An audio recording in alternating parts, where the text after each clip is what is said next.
So I wanted to come talk just a little bit. I took a walk earlier and I posted about some herbs that I saw along the way. So the three herbs that I listed or talked about was purple nettle, plantain leaves, and dandelion leaf. So I wanted to talk really quick about these. Here is purple nettle, and it's characterized, these leaves are actually stacked upon each other, and they have these little purple flowers. I'm going to turn here. You can see different pictures of the purple nettle. This grows, it is abundant in the south.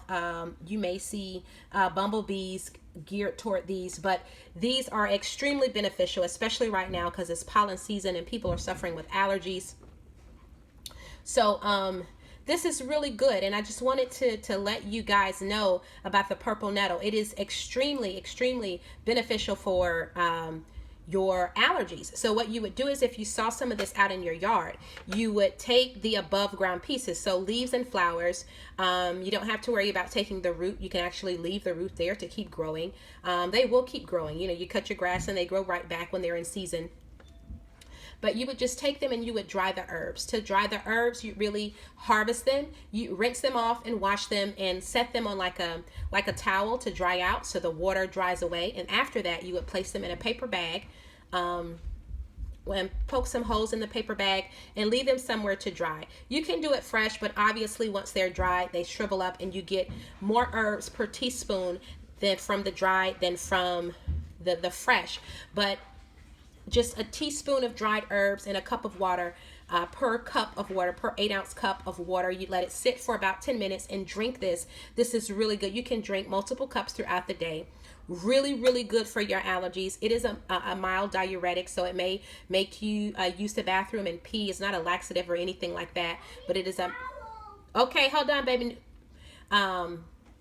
And it's just really and really good for you. Aside from helping with your allergies, purple nettle is an astringent and a purgative for the inside of your body. So when you drink the tea, it is antimicrobial, it is antifungal, and it's antibacterial. So antifungal, so things like yeast. Sometimes yeast shows up in women as a yeast infection. Sometimes yeast shows up as dry, thick white on your scalp. Sometimes it's yeast. So this is really, it's antifungal for treating those things and aiding and supplementing those things. So it is superbly good for that, and as a purgative and as an astringent to purge your body. The other thing that I saw along the way today is, let me find the picture, is plantain.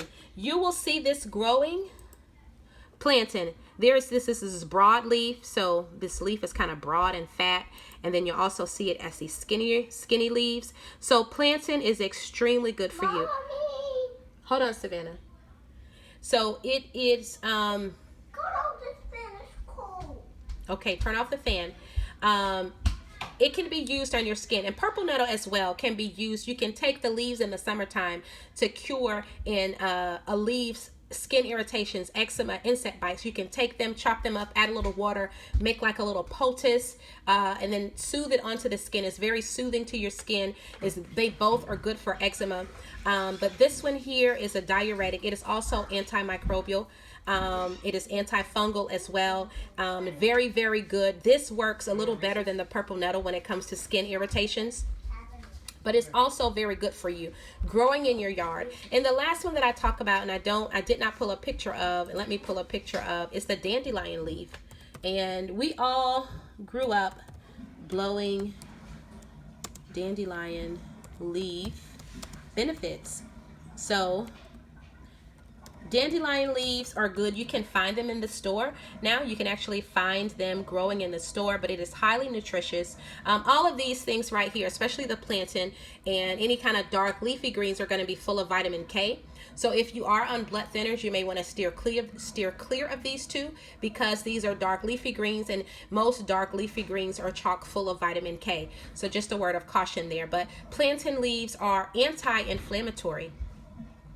And so if you have any type of inflammatory things for plantain as well as anti-inflammatory, it can help with that. So the dandelion is going to help your liver. Here's some dandelion leaves growing here. Can you see the dandelion leaves? Let me find another good one. Sometimes they look different, like this one. You see the leaves sort of kind of have these pointy indents right here. Sometimes it'll look like this. So the dandelions have different shapes, but I'll categorize by these yellow flowers here that grow, but very, very good for your liver. Your liver is responsible for removing toxins from your body. So it is important to keep your liver energized and be good to your liver.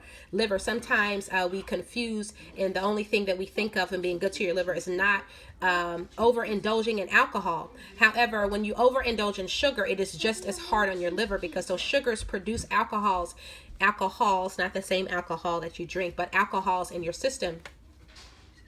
And they're hard on your liver when you overindulge on sweets repeatedly and continuously. That's hard on your liver. But dandelion is really good for that. It's good for inflammation. So anytime you detox your liver and you're good for your liver, then that's good for your skin. Your skin is actually a great indication of your liver health.